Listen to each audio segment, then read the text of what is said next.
Young Jam, all black, MZ, still screaming out that chain gang. Unless you heard it from me, then you ain't heard it from me. Whole gang, old man, old school, Young Jam, all black, MZ, still screaming out that chain gang. Unless you heard it from me, then you ain't heard it from me. Whole gang, old man, old school, Young Jam, all black, MZ, still screaming out that chain gang. Unless you heard it from me, then you ain't heard it from me. Whole gang, old man, old school, Young Jam, all black, MZ, still screaming out that chain gang. Unless you heard it from me, then you ain't heard it from me. Whole gang, old man, old school, Young Jam, all black, MZ, still screaming out that chain gang. Unless you heard it from me, then you ain't heard it from me. Whole gang, old man, old school, Young Jam, all black, MZ, still screaming out that chain gang.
Unless you heard it from me, then you ain't heard it from me.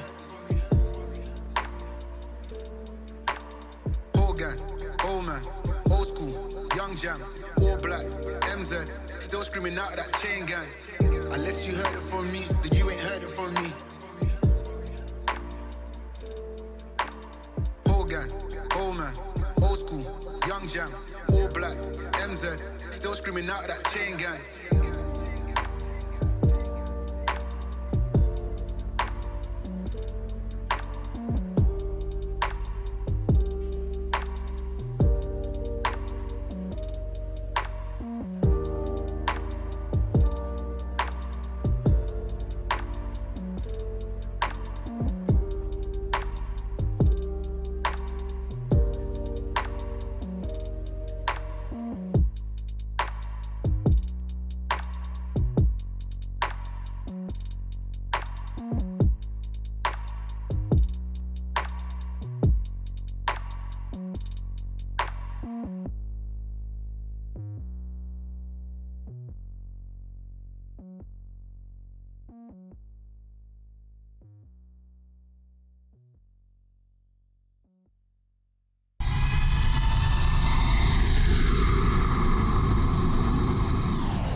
Salut tout le monde, voilà nous sommes de retour avec vous et aujourd'hui on va continuer à parler du même sujet, les relations en tant qu'enfant de Dieu. Moi je suis là toujours avec Arthur, Madea et Audrey.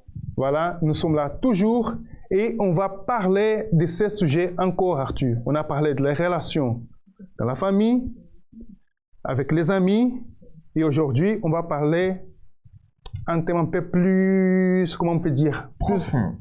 Ouais, plus profond, on peut dire. Voilà.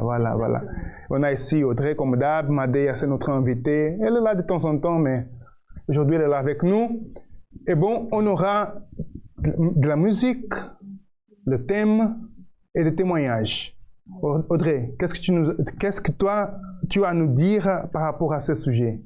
Alors, j'ai beaucoup de choses à dire, comme d'habitude, sauf que avant d'entrer dans le vif du sujet, on va d'abord se regarder une petite vidéo et on revient tout de suite.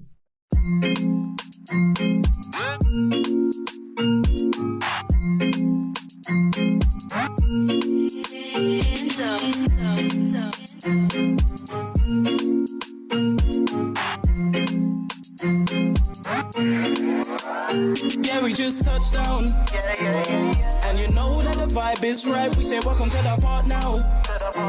No matter what, we're always doing alright. Yeah.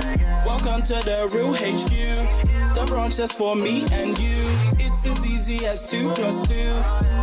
It's the real HQ, yeah. HQ for the winners, that's the truth. There's no way we're gonna lose, and that's proof. Another season on the flavor that we use. See, Vaseline bars, cause we coming in smooth. Like high definition, we don't care about the view. See, climbing up the mountains, energized like you.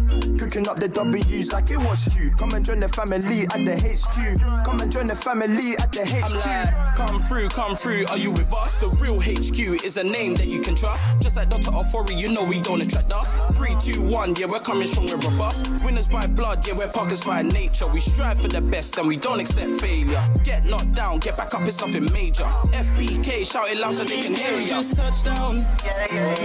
And you know that the vibe is right. We say welcome to the part now. No matter what, we're always doing alright. Yeah. Welcome to the real HQ. The branch that's for me and you. It's as easy as 2 + 2. It's the real HQ, yeah. Real HQ, but we're still rating you. Look me in the eyes, I'ma tell you all the truth, cause it's FBK. Man, it's running through my blood, man, it's running through my veins. Man, got a couple G's who would really like to speak that. Got a couple G's who would really like to rep that weight. Every time they hate, man, I tell them no way. Look at us, man, that's my fam every day. HQ, we just stepped in, do you feel the breeze? No matter what you been through, together we will break through. That's what winners do, see us rapping blue.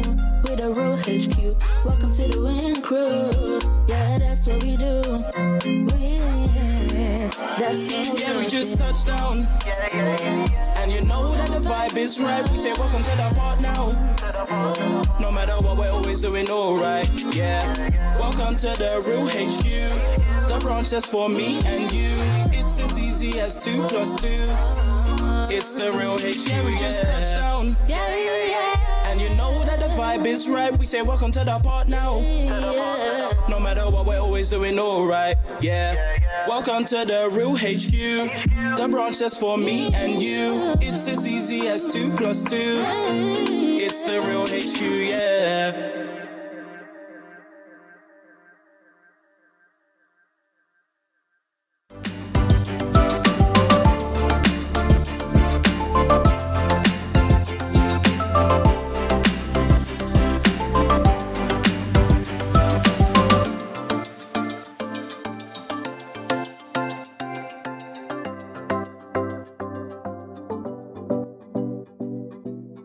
Voilà, nous sommes ici de retour et on va finalement aborder ce fameux thème.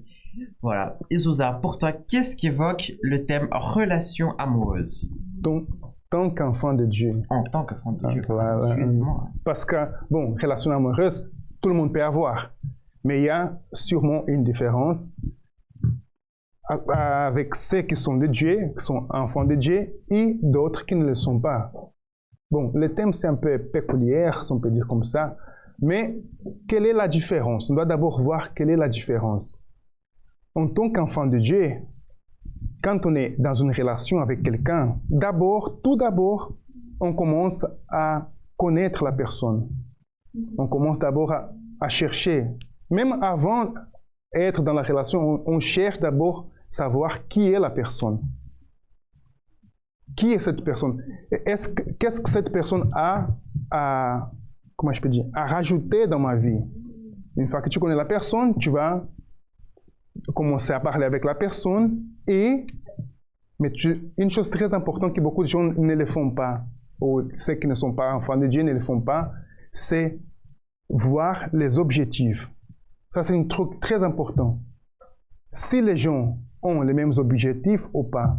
Pourquoi? Parce que, disons que l'un, je vais donner un exemple, elle pense, non, d'ici 20 ans, je vais habiter en Chine. Et l'autre, non, d'ici 15 ans, je pense habiter aux États-Unis. Ça va donner un conflit parce qu'on se met ensemble, 5 ans sont passés ou 10 ans sont passés, et toi tu veux, je vais en Chine, et l'autre, non, je vais aller aux États-Unis. Et alors? Ils n'ont pas les mêmes plans. Voilà. Alors, une des choses qui, nous, en tant qu'enfants de Dieu, on regarde d'abord, c'est les objectifs de la personne. Si on a le même but ou pas, si on a les mêmes objectifs, pour que ça ne crée pas de conflits après. Je trouve qu'un exemple beaucoup plus simple, c'est tout simplement le mariage. Il y a des personnes qui se mettent en couple parce qu'ils s'aiment bien, parce que voilà, ils s'attirent l'un l'autre, il y a une alchimie, il y a quelque chose qui fait que... Ouais. Mais il n'y a pas d'objectif. Par exemple, la fille, c'est souvent le schéma qu'on voit le plus, c'est ça. La fille souhaite se marier et le garçon n'est pas prêt pour le faire, n'a pas envie de le faire, ou n'est pas forcément, ne ressent pas le besoin de se marier, par exemple. Je dis pas, c'est pas obligé, hein. Chacun fait ce qu'il veut. Hein. Ouais. Il y en a qui veulent se marier, il y en a qui veulent pas. Mais quand vous vous mettez avec une personne qui n'a pas le même objectif que vous, ça devient compliqué et on entend beaucoup de gens remettre la faute sur quelqu'un. Ah mais la fille elle était trop pressée, elle voulait s'engager, tu peux pas obliger à quelqu'un à se marier. Effectivement, je ne peux pas obliger quelqu'un à se marier, mais cette personne n'est pas non plus obligée de venir me faire perdre mon temps et de me dévier de mon objectif. Voilà, c'est ça. On n'a pas les mêmes plans, on n'a pas les mêmes objectif. C'est pour ça que c'est important d'en discuter au début, avant de rentrer dans un chemin et de devoir voilà, faire la guerre. Oui, c'est ça, parce que les gens disent non, moi j'ai ma vie, toi tu as ta vie. Mais ils oublient que lorsqu'ils se mettent ensemble, s'ils se marient, ils auront une seule vie. Exactement. Comme c'est écrit dans la Bible. Sur les deux. Mais et ça, les gens n'en pensent pas. C'est pour ça qu'ils disent non, moi, c'est le sentiment en fait. Je l'aime. C'est normal, c'est le sentiment qui parle. Il y a un dicton même qui dit s'aimer, ce n'est pas se regarder dans les yeux, mais regarder dans la même direction. Il y a beaucoup de gens qui s'aiment et qui se regardent dans les yeux parce qu'ils se regardent l'un l'autre. Il est beau, elle est belle, voilà et tout. Mais quand il s'agit de regarder dans la même direction, c'est là qu'il y a un problème. Parce qu'un regarde au nord, l'autre regarde au sud. Un regarde à avoir des enfants et l'autre ne veut pas en avoir. Un veut se marier, l'autre ne veut pas. Un veut, je sais pas moi, ça peut être pour des convictions. Il y a des gens qui arrivent avec des convictions différentes de continuer leur chemin ensemble. Mais encore une fois, c'est une question d'accord, de négociation. Voilà. À la fin du jour, il faut arriver à un commun accord. Et c'est là le plus important. Oui, ça c'est vrai parce que je pense, ça vient dans ma tête tout de suite, par rapport au mariage, il faut être prête aussi. Et la question suivante, c'est, je suis prête pour être mariée parce que c'est pas tout le monde qui dit, je veux me marier et se marier et après tout va être bien parce que je suis mariée. Non, mais il faut aussi avoir cette certaine maturité aussi pour le mariage. Le mariage, oui. Et je sais pas ce que vous en pensez, mais toujours comme on est dans le thème, on parle un peu de mariage. En fait, je trouve aujourd'hui le mariage est trop banalisé. C'est plus que c'était avant. Ce que je veux dire par là, moi je donne beaucoup d'expériences, je parle beaucoup, mais aujourd'hui je vais pas trop donner d'expérience personnelle parce que voilà, j'ai jamais vécu une vraie histoire d'amour. Mais ce que je veux dire par là, c'est que par exemple, je vois des personnes dans mon école, elles disent oui, moi je veux pas me marier, parce que de toute façon le mariage c'est qu'un papier. Mais en fait, ils se rappellent pas pour moi, en fait, c'est surtout une question de culture. J'ai grandi avec ça, et c'est aussi, genre, on voit ça à l'église, c'est que, en fait, le mariage c'est un truc très beau parce que c'est même pas le mariage que tu signes à la commune, non, en fait, c'est te marier devant Dieu, c'est vraiment. C'est quelque chose d'extraordinaire. C'est une alliance. En fait. C'est vraiment c'est unir cette chair, c'est faire un des premiers principes que Dieu a fait pour nous, c'était le mariage. Et c'est tellement triste que je vois, il y a des gens qui disent oui, mais ça, je trouve incroyable ce que les gens disent, c'est qu'il y a des personnes qui disent oui, pourquoi se marier et quand on voudra divorcer, ça va être compliqué tout. Mais tu sors avec la personne, tu te maries avec la personne et tu penses déjà au divorce. Ouais, ce que je veux dire, c'est en fait, le problème, c'est que les gens vivent tellement d'échecs et voient des échecs. Beaucoup de gens le voient avec leurs parents que du coup, ils n'y croient plus. C'est un peu pour ça.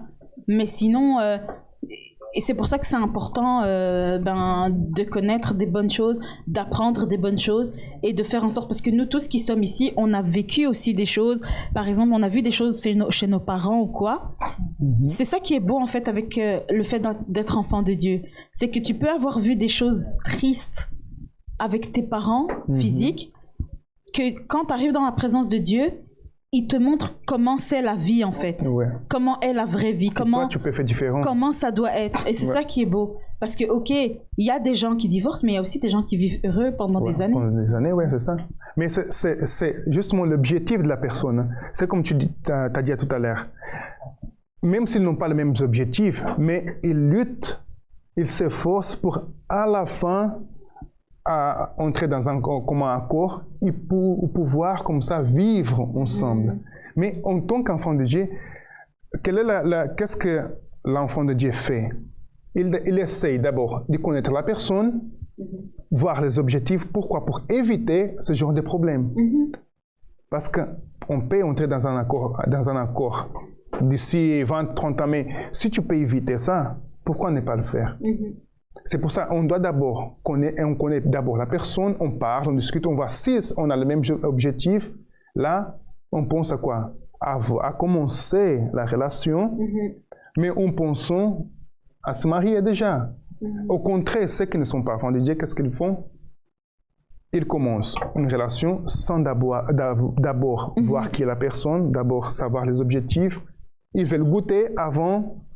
Tu sais, ce que tu dis est très important, mais j'aimerais clarifier quelque chose. Quand on fait la comparaison entre enfant de Dieu et pas enfant de Dieu, on ne parle pas de qui est dans l'église et qui n'est pas dans l'église. Voilà. On parle de ceux qui obéissent et qui choisissent de vraiment suivre ce que Dieu dit. Voilà. D'accord?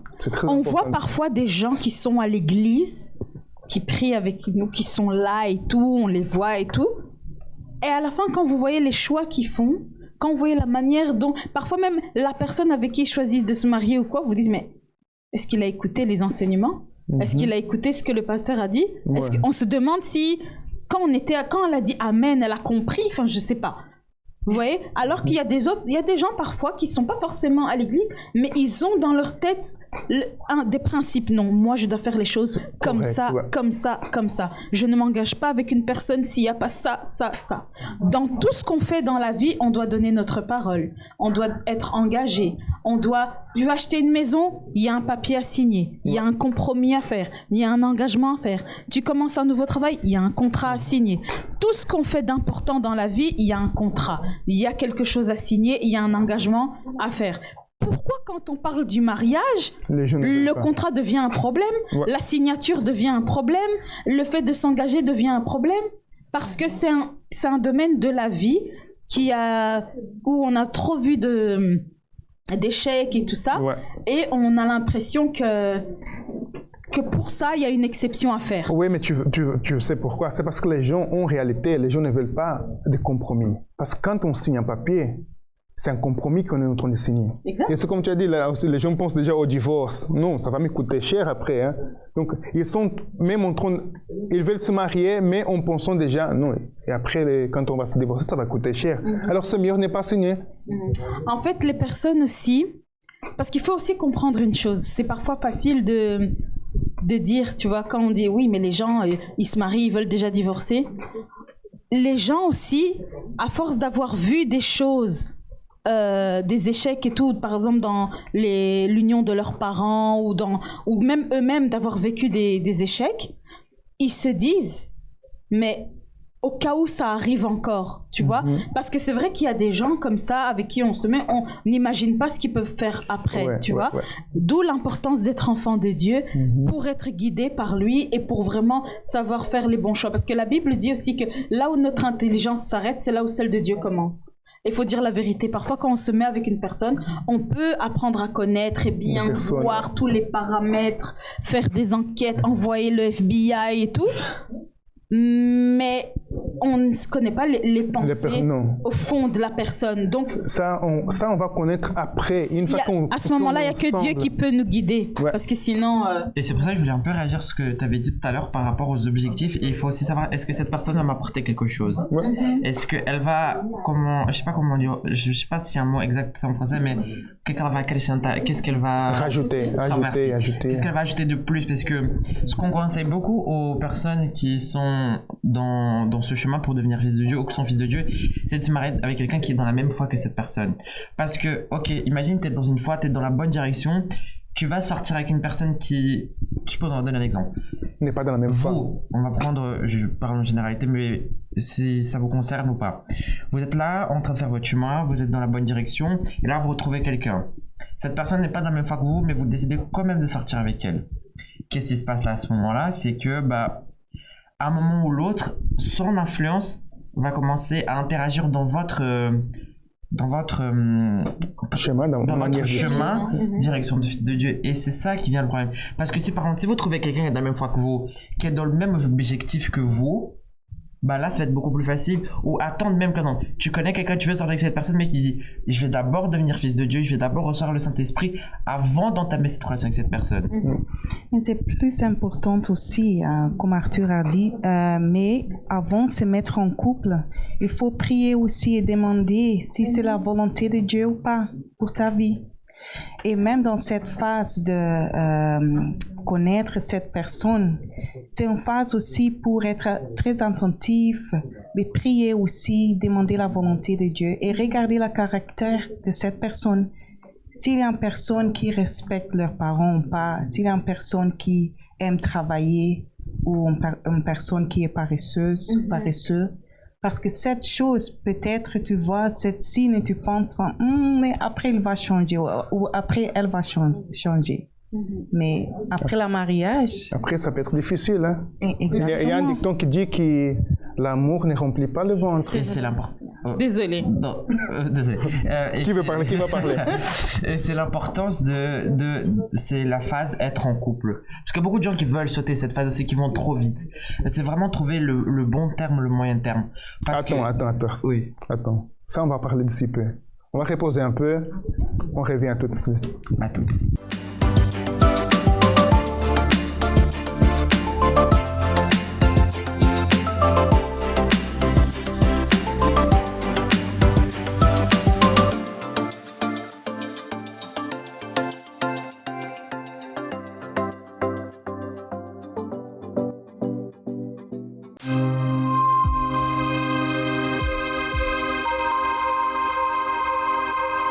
Salut les jeunes, j'espère que vous allez bien. Je suis ici actuellement au parc avec les jeunes de Bruxelles où nous sommes en train de passer un bon moment.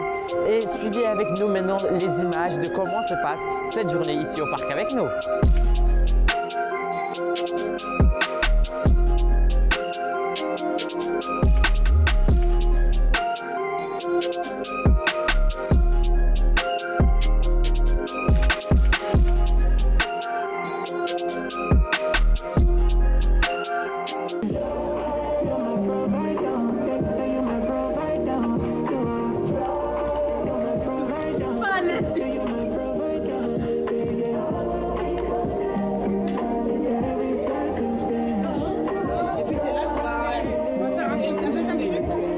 Moi, avant d'arriver à la Force Jeune, j'étais quelqu'un de très colérique.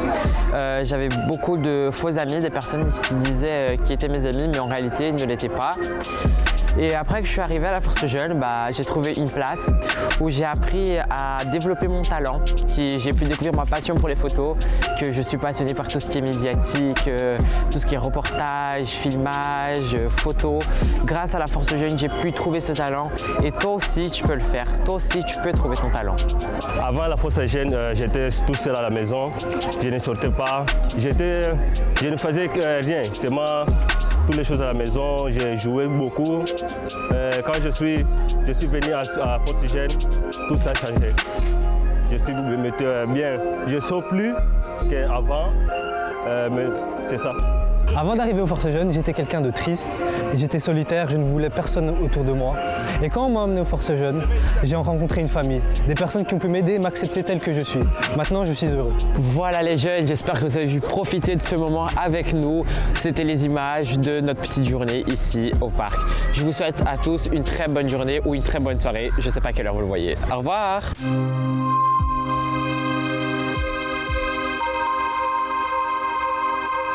Voilà, nous sommes de retour juste après cette petite vidéo et on va continuer à parler de ce qu'on parlait tout à l'heure. Et avant que Zouza me coupe. Et en fait, surtout ce que je voulais dire tout à l'heure, c'est l'importance d'être en couple avant. Parce que c'est vraiment là que tu dois apprendre à connaître la personne. Et c'est que, comme Amada disait tout à l'heure, c'est à prier à Dieu, demander vraiment si c'est la bonne personne. Parce que c'est à ce moment-là. Et c'est à ce moment-là que tu dois voir le vrai visage de la personne. Parce que beaucoup de gens, le problème de nos jours, c'est que beaucoup de fois, la personne voit le visage de la personne après le mariage. C'est ça qu'elle voit, qui la personne. Et je dis ça, mais j'ai aucune expérience dans le niveau mariage, niveau sentiment, rien du tout. Mais c'est ce que j'ai pu constater autour de moi, c'est ce que je vois tous les jours de notre société. C'est que, je peux parler même dans ma famille, ce genre de truc arrivé, c'est que la personne, elle va voir le vrai visage. Et c'est là que la personne se dit, c'est là vraiment, c'est qu'est-ce que j'ai fait, pourquoi je me suis mis avec cette personne. Et c'est vraiment cette importance de prier, demander cette direction à Dieu. Et c'est là qu'on va voir encore une fois la différence entre fils de Dieu et qui n'est pas fils de Dieu. Et tout à fait, comme tu dis. Et c'est même pas que, c'est pas comme si le vrai visage apparaissait après. C'est juste que la personne se rend compte après. Parce que les signes sont là même avant. Mais souvent, on est tellement amoureux ou tellement pris par les sentiments qu'on ne fait pas attention. Il y a le filtre Instagram de vous. Voilà, tout à fait. Je me rappelle d'une dame qui disait que le mariage ne change rien à part le nom de famille de la personne. Tu vois?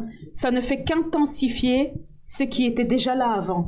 Ouais. Donc, c'est très important, comme on a dit, de prier, de demander la direction à Dieu. Mais le fait de prier et de demander la direction à Dieu n'exclut pas notre intelligence et notre capacité à rester lucide, à rester...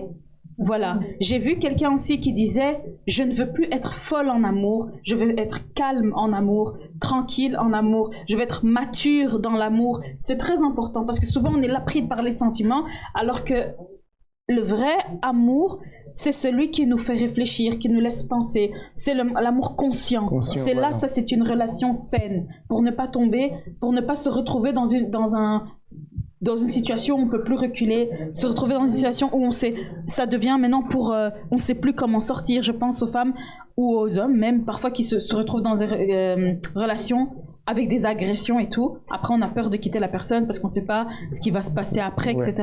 C'est toutes des choses qui peuvent être évitées si on prend soin de soi, si on prend le temps de se connaître soi-même avant de connaître une autre personne. On prend le temps d'investir en soi-même, on prend le temps de bâtir une relation avec Dieu, de devenir enfant de Dieu.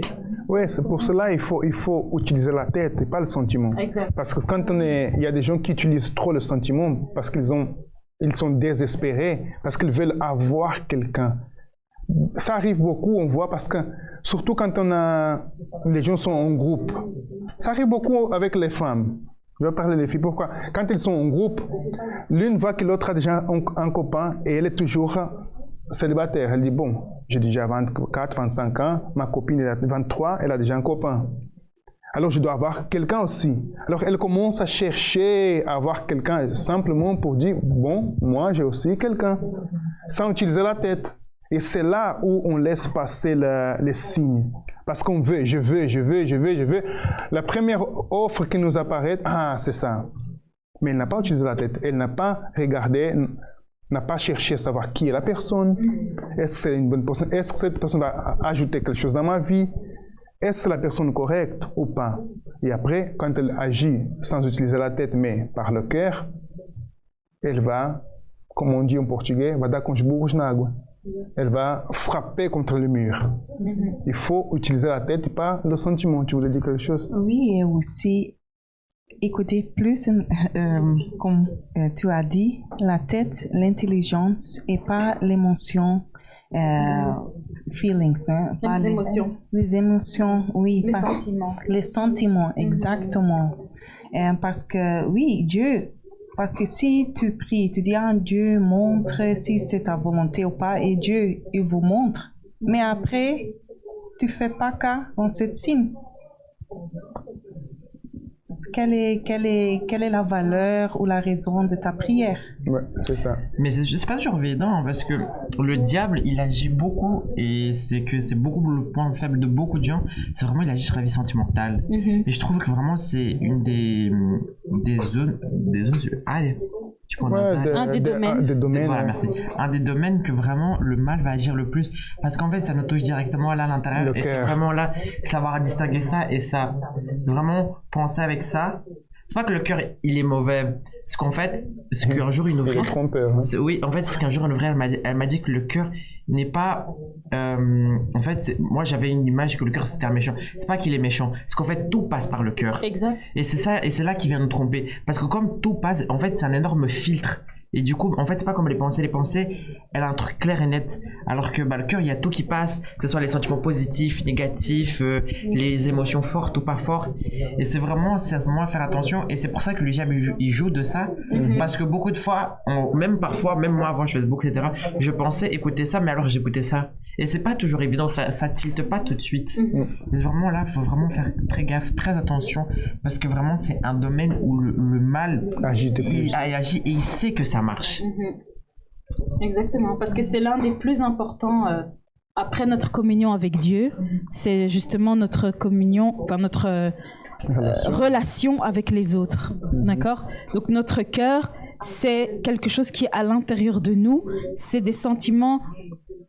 Tous les sentiments peuvent venir. Je peux me fâcher à un moment ou à un autre. Je peux même ressentir un peu de jalousie à un moment ou à un autre et de me dire, mais c'est toujours mes pensées qui vont me remettre sur le droit chemin. C'est toujours avec mes pensées, avec mes propres décisions que je dois me dire, non, ça sert à rien de penser comme ça. Non, c'est normal, ça arrive.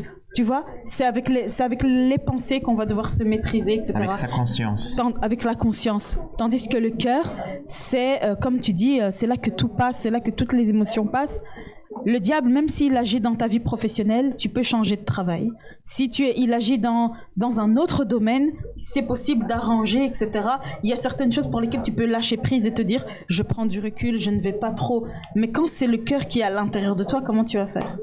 Et donc, c'est pour ça que le diable que le mal a tendance à plus utiliser cet aspect-là, parce qu'il sait que ça va nous atteindre. Parce que le cœur, il crie. Hein? Quand il veut quelque chose, il le veut. Il crie, tu dis non, mais il va crier, je veux ça, je veux ça, je veux ça. C'est pour ça qu'on doit toujours laisser la tête travailler plus que le cœur. Mais vous savez, mais aujourd'hui dans la société, les gens ne le voient pas, par exemple. Beaucoup de fois, on en avait déjà se plaindre normalement, me disant, oui Arthur, tu fais pas les choses assez avec ton cœur, tu fais beaucoup avec ta tête. Mais je regarde, je me dis, mais c'est ce qui est logique. Parce que si je décide de le suivre lui, c'est foutu. Parce qu'à chaque fois, ça va, genre, les décisions ne seront pas toujours les bonnes. Alors comme tu as dit, moi j'imagine vraiment la conscience, c'est une partie de Dieu qui est déjà à l'intérieur de nous, qui nous aide encore quand même à nous recentrer. Mais vraiment, et aujourd'hui, de nos jours, il y a vraiment plus cette vision c'est les pensées qui doivent dominer. Non, aujourd'hui, c'est le cœur. Et c'est pour ça qu'on doit aussi demander à Dieu de protéger notre cœur, de préserver. Parce que vraiment, parce que nous-mêmes, on connaît nos points faibles, mais le mal, lui aussi, connaît notre point faible. Exactement. Du coup, on doit demander à Dieu de protéger nos points faibles, surtout en lui demandant de mettre une armure autour de notre cœur. C'est pour ça que la Bible dit aussi que nous devons garder notre cœur plus que toute autre chose. Parce que c'est là qu'il y a les sources de la vie. Et c'est pas par hasard qu'il dit ça, parce que c'est exactement le cœur qui nous fait prendre des mauvaises ou des bonnes décisions. C'est nous, on ne part pas tromper. C'est là, comme Arthur a dit, c'est là où passent tous les sentiments. Tout passe par là. Les bons sentiments. Si on est heureux, le cœur il est heureux. S'il y a quelque chose qui arrive, c'est lui qui devient triste. Alors tout passe par là. Et c'est pour ça que beaucoup de gens prennent des décisions basées sur leur, pas le cœur, le cœur, mais les sentiments. Si aujourd'hui il est triste, la décision va être une décision. Si elle est heureuse, ça sera une autre aussi. C'est ça. C'est pour ça qu'on dit souvent qu'il ne faut pas prendre de décision lorsqu'on est heureux, lorsqu'on est triste et lorsqu'on est fâché. Parce que ce sont des choses qu'à un moment donné, on peut regretter. Parce que là, quand on est trop heureux, nos émotions sont là, on prend la décision. Une fois qu'on revient normal, je veux dire, qu'on revient sur Terre, on se rend compte que j'étais un peu trop enthousiaste. Quand on est triste, on se rend compte, mais en fait j'étais triste, c'est quelque chose que je pouvais laisser. Quand on est trop fâché, on regrette. Donc c'est très important. Ouais, parce que là, la personne elle ne pense pas, elle ne réfléchit pas, elle prend les attitudes par les sentiments, c'est ça qui arrive. C'est pour ça qu'on doit rien ressentir quand on prend une décision. On doit être neutre, tête froide, cœur froid. Il faut surtout prendre le temps justement avant de prendre une décision, au moins dormir dessus, comme on dit, laisser passer un petit jour. Mais pour revenir à ce qu'on disait par rapport aux relations, c'est important donc de prier pour la personne avec qui on a envie de se mettre en relation. Mais il faut aussi prier pour soi-même. Parce que parfois la personne toxique, là, c'est nous.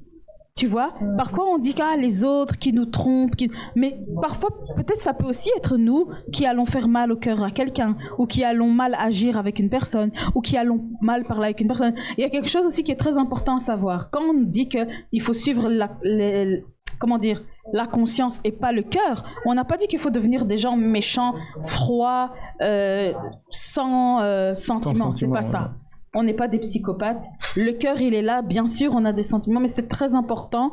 Ok, de prendre les bonnes décisions, mais d'avoir aussi les pensées qui étaient en Jésus-Christ, comme dit la Bible. Et Jésus, il pensait comment? C'était pas un psychopathe sans sentiments, sans. Ouais, c'est ça. Voilà. Parce que là, Jésus a pleuré. Exactement. Dit, quand il a reçu la nouvelle que Lazare était mort, il était décédé. La Bible dit que quand il est arrivé, Jésus a pleuré. Exactement. En fait, on a le droit d'avoir des sentiments, on a le droit de sentir des émotions. On n'a juste pas le droit d'être guidé par eux. On n'a pas le droit, on ne peut pas se laisser submerger par ça. Voilà. Parce qu'on est humain, on est fait comme ça, on a été créé comme ça, on n'a pas d'autre choix. Mais vraiment, c'est prendre les bonnes décisions. Et comment on fait alors pour avoir une bonne relation en tant qu'enfant de Dieu, pour avoir une vie sentimentale bénie? Juste avant de continuer et d'entamer la dernière étape, j'ai préparé des petites devinettes pour vous que j'aimerais vous faire. On va voir si certains ici, ils sont bons en devinettes. Et vous aussi, je vous invite à suivre avec nous et à essayer de répondre avant tout le monde qui est là. Du coup, Audrey, je vais commencer avec toi. Ah oui, les dames d'abord. Hein. Les dames. Qu'est-ce qui ne peut être brûlé dans un feu ni noyé dans l'eau? J'ai bien connu ça quelque part, mais c'est facile. Qu'est-ce que c'est? Bon, je dis c'est facile parce que j'ai les réponses. Mais... Ouais, t'as la réponse. C'est un peu difficile pour moi. Ne peut pas être brûlé. Ne peut pas être brûlé. Et il ne peut pas être brûlé dans le feu, mais ni noyé dans l'eau. Je crois que c'est. Quoi? Sousa, il a tout deviné. L'air? Non. Oxygène? Non. Non. Qui peut m'aider, je sais pas. Tu veux un indice? C'est encore une fois, c'est quelque chose qu'on utilise quand il y a des autres températures. Quand il fait chaud, on l'utilise. Ah là, je crois que j'ai donné un gros indice. Erco? Non. Je répète, qu'est-ce qui ne peut être brûlé dans un feu ni noyé dans l'eau? Et on l'utilise quand il fait très chaud. Ou même pas quand il fait chaud tout court. De la glace? Oui, Audrey. C'est ça? C'est la glace. Ok. Elle fond au lieu de brûler dans un feu et elle flotte dans l'eau. Ok, et Sousa? Fallait y penser. Dernière, oui. J'y vais, dernière. Si tu m'as, tu veux me partager. Si tu me partages, tu ne m'as plus. Qu'est-ce que je suis? Je répète. Si tu m'as, tu veux me partager. Si tu me partages, tu ne m'as plus. Qu'est-ce que je suis? Pourquoi tu as gardé la plus difficile pour moi? Je suis allé au pif. Si tu m'as, tu veux me partager. J'ai ma petite idée, mais... Si tu me partages, tu m'as plus. Tu n'as plus.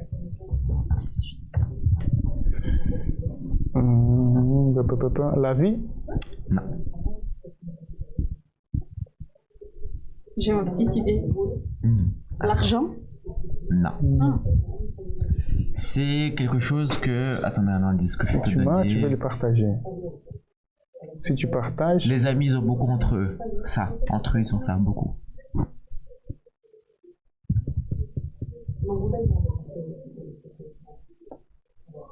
Les amis ont beaucoup contre eux, c'est l'amitié. Non. Je répète. Si tu m'as. Attends. Si tu m'as, tu veux me partager. Si tu me partages, tu ne m'as plus. Qui suis-je? Je sais pas. La nourriture? Non, c'est un secret. Si tu m'as, tu veux me partager. Si tu ne m'en as plus, bah, si tu me partages, tu m'en as plus. Du coup, tu n'as qu'un secret. Et du coup, qui suis-je? Ok. Ah, c'est sûr qu'il a préparé, hein. C'est pas moi. Hein. Super. Eh ben, merci beaucoup pour cette devinette, Arthur. Ouais. À présent, on a un petit témoignage à vous faire passer. Ouais. D'un couple qui a vraiment une belle histoire à nous partager. On se retrouve juste après la vidéo. À tout de suite. Bonjour, je m'appelle Josaphat. Bonjour, je m'appelle Marilyn. Ça fait 9 ans que je suis au centre d'accueil universel. Et avant d'arriver, j'étais une jeune qui était très problématique. J'ai grandi dans un foyer très violent. Mes parents se disputaient, ont divorcé par la suite. Et du coup, ça a créé une grande haine à l'intérieur de moi. J'ai grandi avec une haine, ce qui fait que, arrivé à l'école, j'avais un problème avec l'autorité. Je ne supportais pas qu'on me dise quoi faire.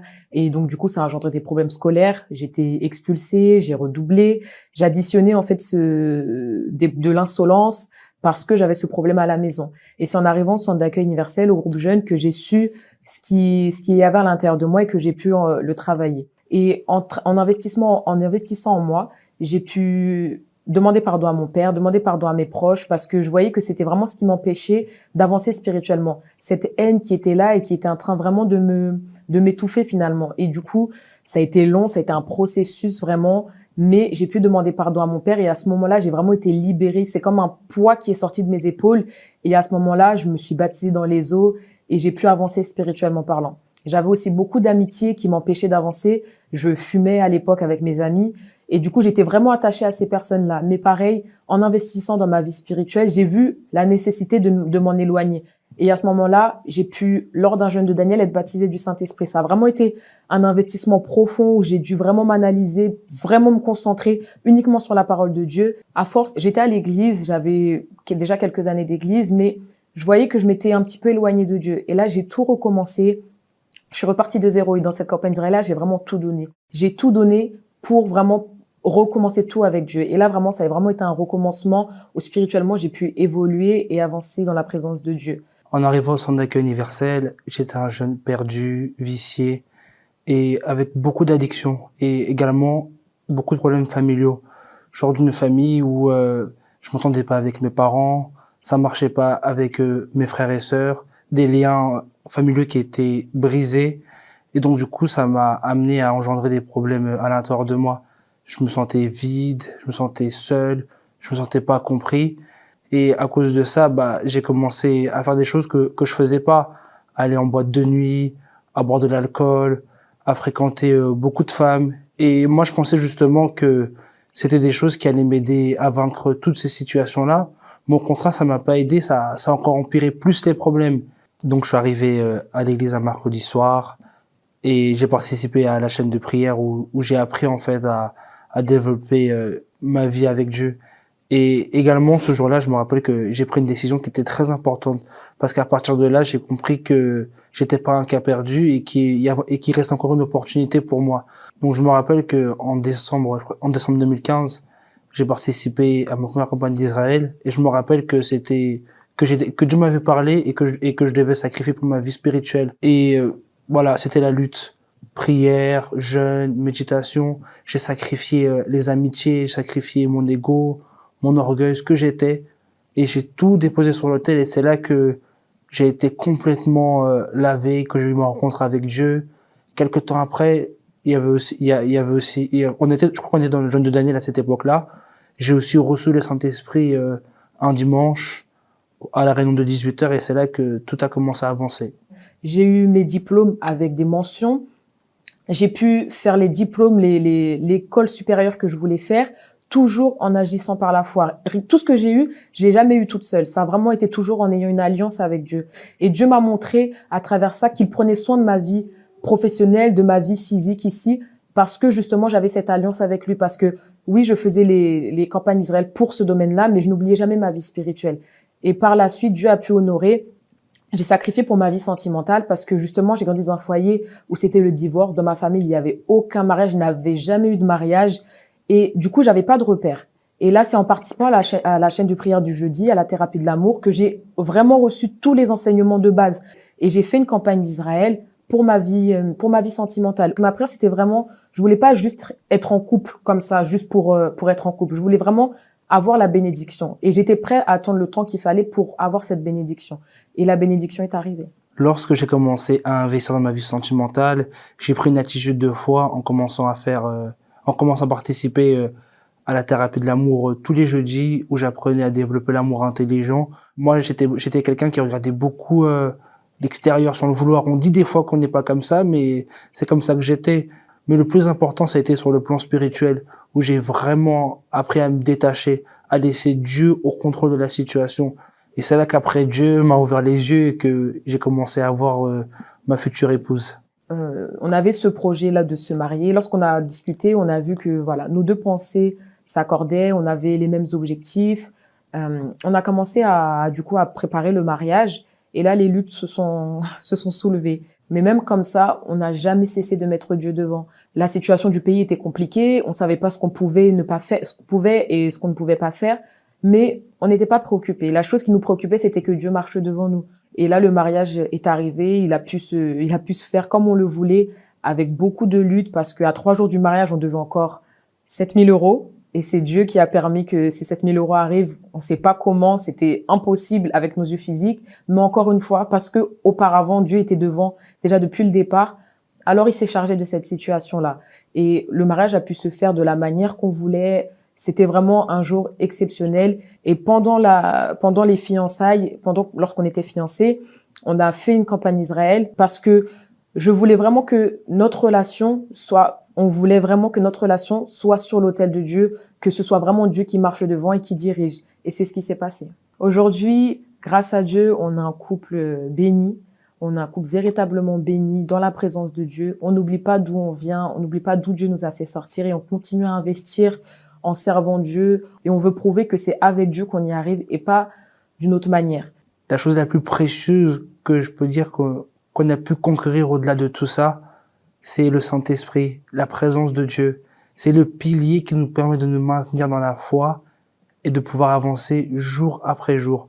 Parce que on peut avoir toutes les richesses du monde, mais si on n'a pas le Saint-Esprit, si on n'a pas la présence de Dieu, alors on peut avoir tout, mais en étant la personne la plus malheureuse du monde. Le plus important, c'est la communion avec Dieu, le baptême du Saint-Esprit.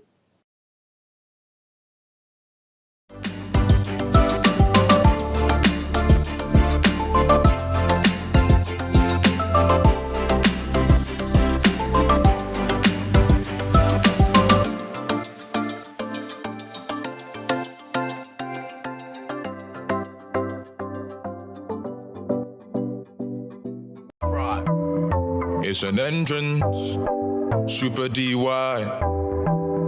Did I mention super stay fly? Oh, it's an entrance, super DY. Did I mention? Can we go with my team? New Balance, Siaga. Check it on my team, we see you haters. Better know. Why you running on your mouth? Cause I do this all the time. Gotta show. We're just trying to be the best, man, you can't stop our shine. So are you watching how the team go? To a black Espanol, me amigos. No te le ruego. We be coming with fuegos. Are you picking up my lingo? No wahala for my team, so this is what we're gonna do. Back in my team, we're not gonna lose. No excuses, my squad gear up, let's do this. There is no like we. There is no like we. Like we. There is no like we. There is no like we. Team DY, you know we ain't lacking. Now we have to come through with that new fashion. Last season we came in a new look, now Chucky branded, New Balance. There's no team better than we. Every Sunday live, you know we coming on fleek. Your team can't step in my section, cause when we come, we lock off the scene. On a journey to the top, you know the grind don't stop. No handcuffs, but we got it on lock. I heard this team try to step to us. Are they mad though? Are they mad though? Be like D-Dynamic. Step to my team and you know that's a hazard. Better know my team got the juice, cause you know we got so much talent. There is no like we. There is no like we. Like we. There is no like we. There is no like we. Like we. There is no like we. There is no like we. Like we.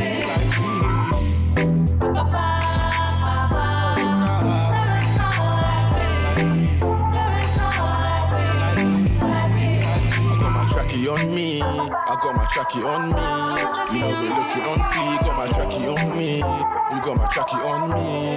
You know we're looking on fleek. Got my tracky on me. You know we're looking on fleek. You know we're looking on fleek. Got my tracky on me. You know we're looking on fleek. Yeah, yeah. See, I got my tracky on me. I got my New Balance. I got my tracky on me. Balenciaga. I got my tracky on me.